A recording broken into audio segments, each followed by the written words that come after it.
Hello everyone and welcome to another video, and joined by Jackson.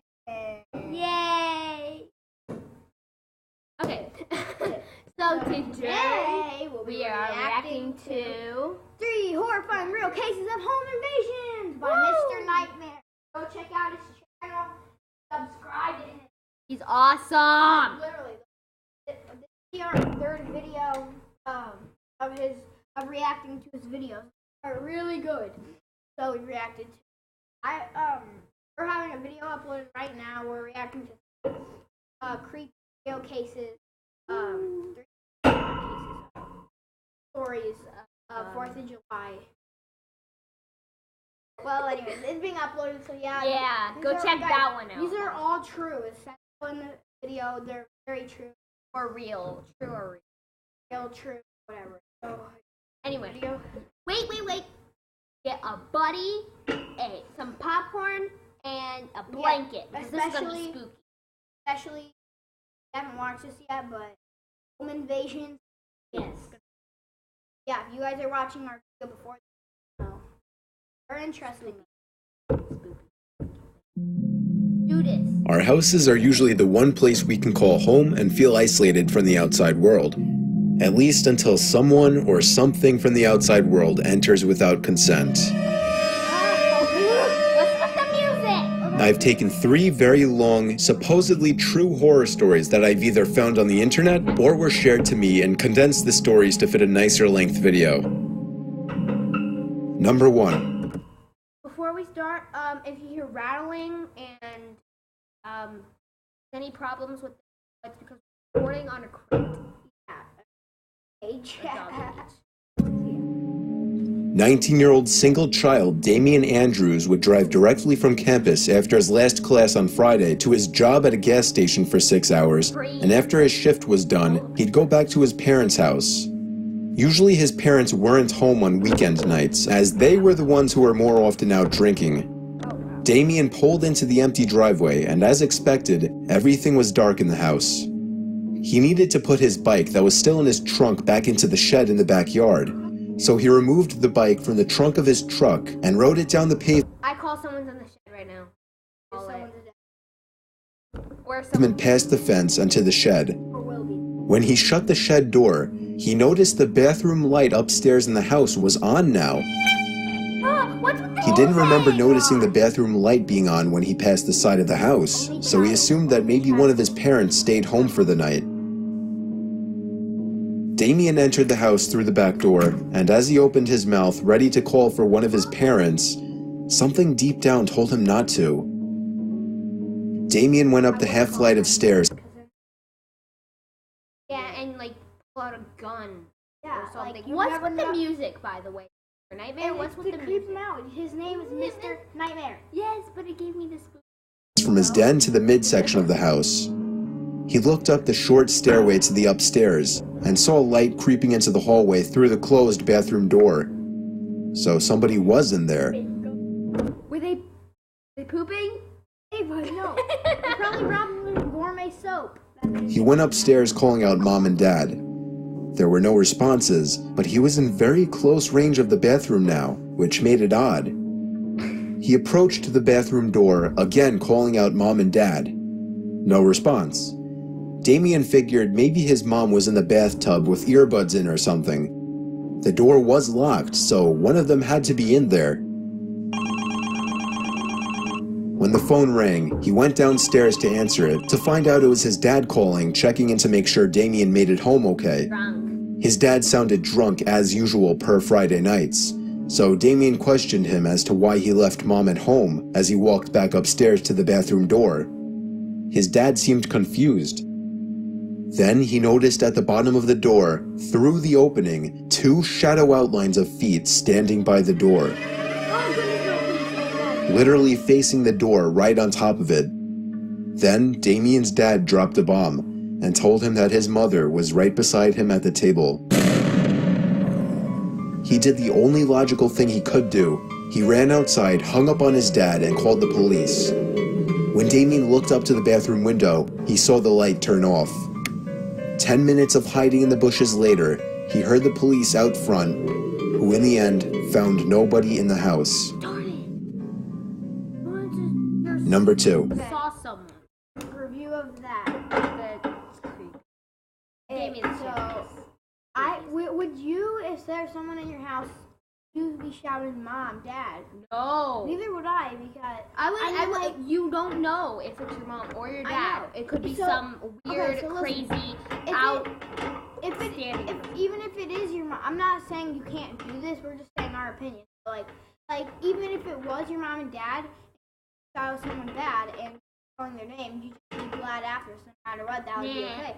But if you're calling mom and dad, and it's someone like a robber, or someone that broke out of like a prison. Yeah, then that just alarms them. They know you're there. Yeah, and then they're gonna either escape and then just keep calling your house or something. They're gonna hurt you, injure you, kill you possibly. That's just my opinion. Or try to impersonate. Yeah. Oh, I didn't hear, honey. Okay, that's just what you guys might be doing. Yeah. Hopefully none of this ever happens to you or any relatives, No. Yeah. But leave in the comments. Tell us a story if that did happen. Because we would be happy to share it with you. Yeah, if you guys give us some stories. Yeah, that we can make a video kind of like. Yeah. I was hoping that we would see a face. So I hope not. Yeah. I hope this never. We'll say more about it after the video's over. Yeah. So let's just get on the story. The protagonist's name was not given in this story, so I'll refer to him as Ted. Ted was 16 years old, and he lived with his dad and brother at their isolated farmhouse. The house was relatively small, with a first floor and a basement. However, it was a huge amount of property with a barn and trees in all directions, providing optimal privacy. There was a long driveway that extended from the side road to the property, which was what Ted was riding down at the moment, returning from his friend's house on his bike. Ted rode into the barn where the family keeps all the bikes, and then headed for the front door of the house. However, on his way, he noticed the basement doors were wide open. Not seeing any cars in the driveway, Ted assumed it was his little brother who, for whatever reason, left them open. Shutting the doors and stepping down into the basement, Ted quickly realized none of the lights in the basement were on. He called for his little brother Andrew, who answered from upstairs. What did we just say?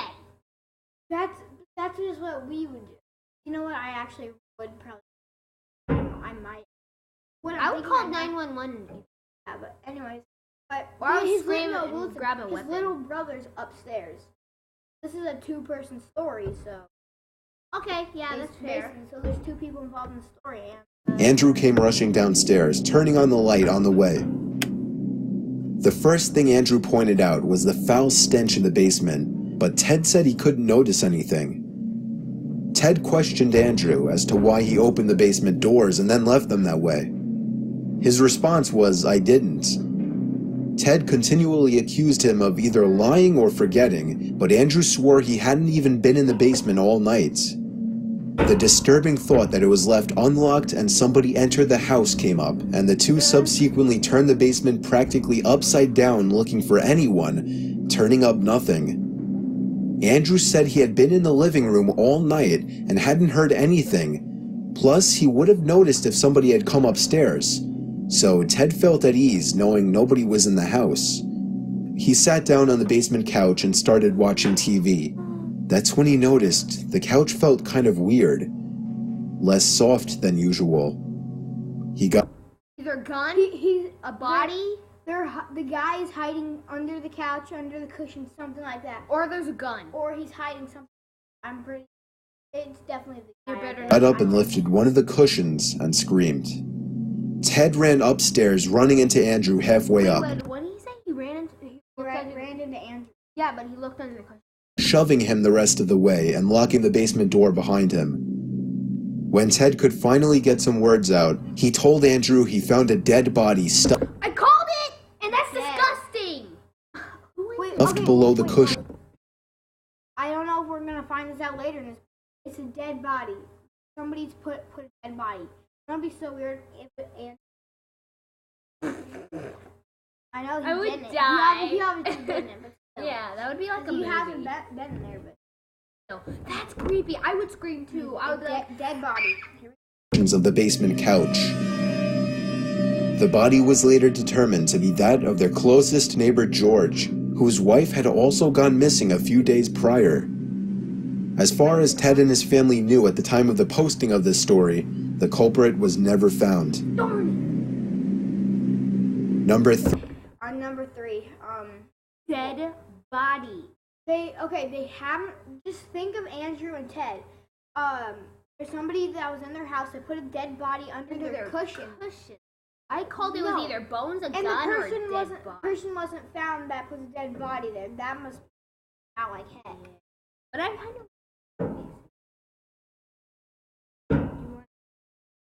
Yeah, but still, It's creepy, but that's it's interesting. scary. I would be like, oh my! I would just scream. I would My shake my heart would be pounding so much. my pupil. I would literally. Tell us what you would do. 3. Edward Gallo was 24 years old and was living alone in his newly bought home in a rural Virginia area where he would frequently have his girlfriend Sarah stay over on the weekends. One Friday night, after going a whole day without speaking to her, he decided to call her and invite her over. She didn't answer, so he left a voicemail. It was odd for her to not respond to his calls or texts, so he was starting to get worried that maybe she was losing interest.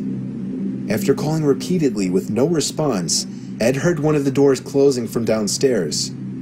He breathed a sigh of relief, knowing that she had come over after all. Okay, what I think happened, even the messages, the guy that was at his girlfriend's house probably,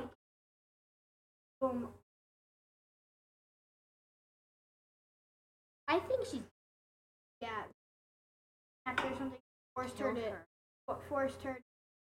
She got raped. Ed texted her saying, "Come upstairs." After a few seconds of tinks and thud sounds coming from downstairs, Thud sounds, and there is right in the middle of recording. So let's get it right. And there was running noises. she finally started walking up the stairs. She was walking up really slowly, though, as if she were taking 2 steps per stair. Finally, Ed just called out her name in confusion. I always like M7. I know it said I always literally. Yeah, It's yeah, but maybe he was carrying a dead body. something heavy. And the steps stopped. Then Ed's phone began to vibrate, and when he took it out of his pocket, the name on the caller ID was Sarah. He picked up, and immediately Sarah apologized for not being able to get back to him. But he interrupted her and asked her what she's doing on the stairs. There was a long silence, and then she finally said, "What?" Ed asked again. This time, Sarah informed him that she was still in her car on her way home from work. Ed locked the door, and immediately after, the doorknob started turning. All Ed could think to do was to yell, "Get out of here," before I call the police. Whoever was on the stairs ran all the way back down and out the front door of the house. Ed looked out the window searching for whoever it was and saw the most disturbing thing he had ever seen. Across the road was a tall man wearing a dress shirt and ripped jean shorts, looking directly at him. And despite how far away he was, Ed could see a smile on the man's face before he turned and ran into the woods to never be seen. Black eyes. He has black eyes. He does not have pupils. Shadow. Oh. Jeez, Ava. Again. Thanks for watching. Oh my. Go check out his Twitter. I don't have a Twitter. Oh my gosh. Okay, reaction to the third one. Third one was pretty good. I loved that third one. Like he started turning the knob. Wait, and I don't think He was wearing shorts. Yeah. I'm wearing shorts. Well, that's creepy though. Are you the man? Okay, I'm joking. With that man's face, smiling. It was like, imagine somebody you're looking he at. had brown hair. Imagining. Okay, so Ted, Stop. he's looking right out the window. Right out the window. And right out the window. The guy that was just in his house starts smiling at him. He's wearing jorts and a dress shirt. You don't wear jorts and a dress shirt together. Yeah, that's and just dumb. smile creepily in someone's house. That's really. What's the color of eyes? Look Yeah. black. Go check out Mr. Nightmare earlier. Also, now let's tell out if it. Oh yeah. If you give us a story, we will make a video and of course put your You don't have to put your. Yeah, you don't have. But Just put your like. You should make a copy of that. And anyways, even if you guys don't have to give us a random name. And give us a story. We would love to do a video story. And it could be of a friend of yours, a relative. Is that It could even be bumblebee yourself. that has its teddy? And you guys, the stories don't have to be true. We can make separate videos that are true, that are fake. Yeah, so that'd be awesome. Well, I hope you guys enjoyed the video. Do you want to do that, Joe? Boom goes the cat and Bye, guys.